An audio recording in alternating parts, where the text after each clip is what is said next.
Some things just stand the test of time. And so today we're sharing some of our favorite Catholic things that we've had for a very long time, but we still use them and enjoy them. And some of them are gifts, some of them are not, but they're definitely all old, yet still going strong.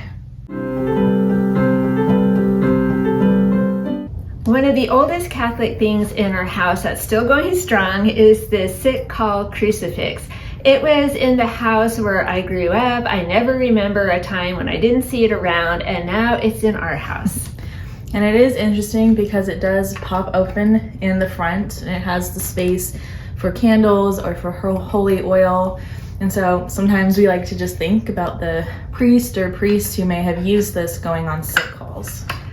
So we don't know anything about its history, but we love having it. Currently, it resides above the bed in our master bedroom, and it is a great thing to sleep under, the power of the Almighty Cross.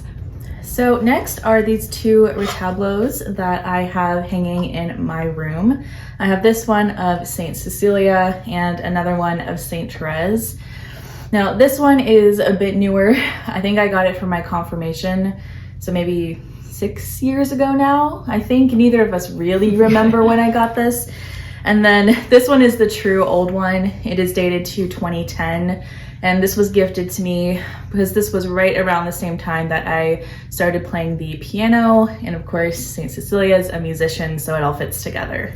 So we also have one like this in our kitchen. We have Saint Pascal, the kitchen saint, and then we also have one with Saint Dominic Savio and Saint John Bosco in our schoolroom. So we just really love these. They are made out of wood, so they're really lightweight, and they've got this prayer and information on the back. If these like fall off the wall, it's fine. You're not going to hurt them. I don't know. They're just really cool. So next is this very beautiful cross that was gifted to us by my uncle many years ago when he and his family were stationed on Guam with the Air Force. So this one is made of a special type of wood called EFIT wood, which is known to be very beautiful, very durable. Artists love to work with it. But the neat thing about this wood is that you can only use wood from trees that have fallen. You can't go out and chop down an EFIT tree just to make something. So that's very interesting, but we also think it's a great reminder that even when we fall, God can still take that and turn it into something good and beautiful.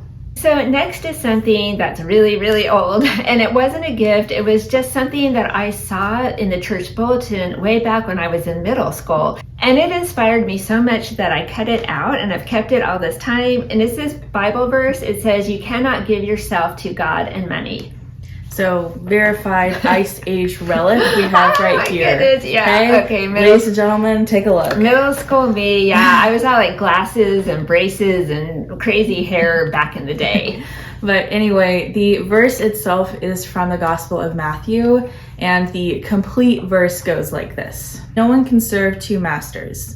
Either you will hate the one and love the other, or you will be devoted to one and despise the other.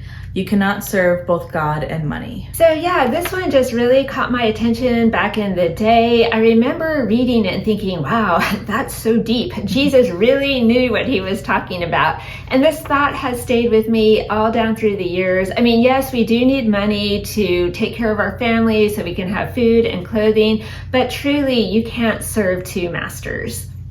So next we have this cross that says, "Be still and know." So this one was a gift from a student in the very first catechism class that I ever taught. So it's going on over 10 years old now. And of course, the full verse is, "Be still and know that I am God," from Psalm 46. Another one that I have is this necklace, which I wore for my first communion. So this one is definitely quite old. And if you look at any pictures from my first communion, you will notice me wearing this necklace. It is very beautiful. That was a neat gift. Okay, then I have another oldie but goodie, and it's my original St. Jude prayer card. It's pretty battered because this is another one. I think I've had this since high school.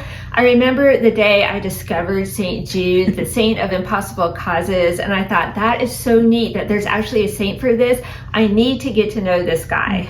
So I was really excited a couple of years ago when I got to see St. Jude's traveling relic. It was like meeting an old friend. And then we also have this plaque of St. Francis, which again has been in this house as long as I can remember. Okay, so this one is definitely really, really old. My husband bought the original plaque on the island of Capri for me before we were even married. So he brought it home and he built a frame around it because he does carpentry work in his spare time. And I have loved this ever since, although there might be a dark side to this one because this is what started me down the road of collecting books about St. Francis and all things St. Francis related. And it's why we have 20 picture books about St. Francis. Well, because St. Francis is awesome. And I have this rosary that my parents gave me as a gift when I was in college. They bought it in Italy and it's made of pressed rose petals, so it smells really good. And I have always loved it, and since my dad passed away a couple of years ago, it's become even more special to me. And then I also have this Bible. It was also my dad's. It's old, it's a little beat up, but again, I'm really glad to have it. All right, so that was a look at some of our oldest but most treasured Catholic items. Oldies but goodies, and we know a lot of you have items out there like that, so let us know down in the comments, what are the things that you're never going to give away? So we hope you enjoyed today's video. Thank you for watching, and we'll see you next time. Bye.